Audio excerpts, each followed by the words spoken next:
Would you sell your data for profit? You might take your online privacy very seriously. You always connect to one of the best VPN services when surfing the net. Likewise, you also carefully read the terms and conditions before clicking the agree button. You may even customize the settings of your smartphone and apps to make sure they record as less information about you as possible. However, despite all your efforts, big tech companies are still collecting a huge amount of data about you every day. They unsurprisingly make tons of money out of it. 2. Being that data collection looks like an inevitable practice, why not gain from it yourself? Then, would you feel comfortable selling your sensitive data for a profit if you would have the means to do so? This is exactly one of the questions that analysis firm Exploding Topics addressed to more than 1.600 Americans. And surprise, nearly half of the respondents said they would.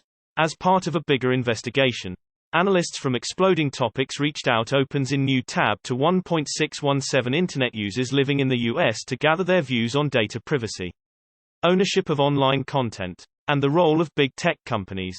Perhaps the most interesting finding is actually about the selling of personal data. While acknowledging that these firms make a huge profit sharing users' personal data to third parties for commercial purposes, a staggering 47.9% of the respondents said they would consider selling their data for financial gain. The remaining half is then split between a 26.5% saying they would NT, and a 25.6% said to be unsure of what they would do if they have a chance to cash off their own sensitive information. Analysts got an even stronger response when asking if users should automatically get part of the profit in case a company sells their data. Here, more than 70% agreed that it would be a fair exchange.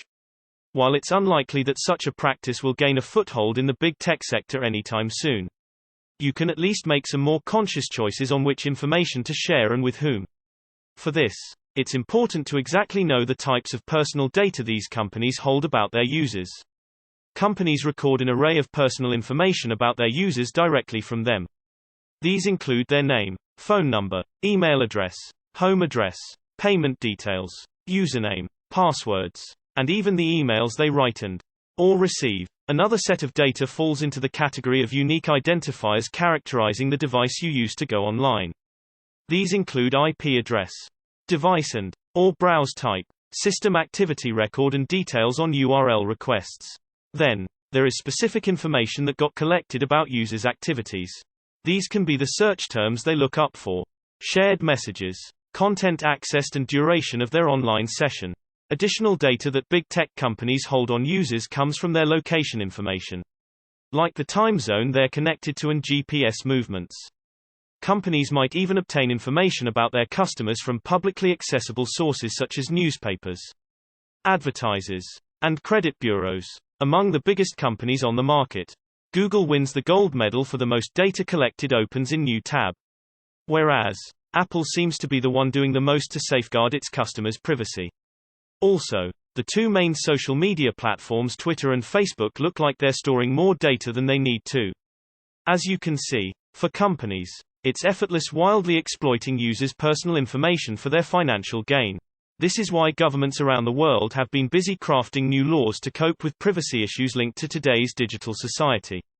The concept of data minimization is critical here, at the base of many worldwide data privacy legislations like the EU, UK GDPR, and the proposed American Data Privacy and Protection Act. It allows companies to collect only users' information strictly necessary to provide a specific service in the most transparent way possible.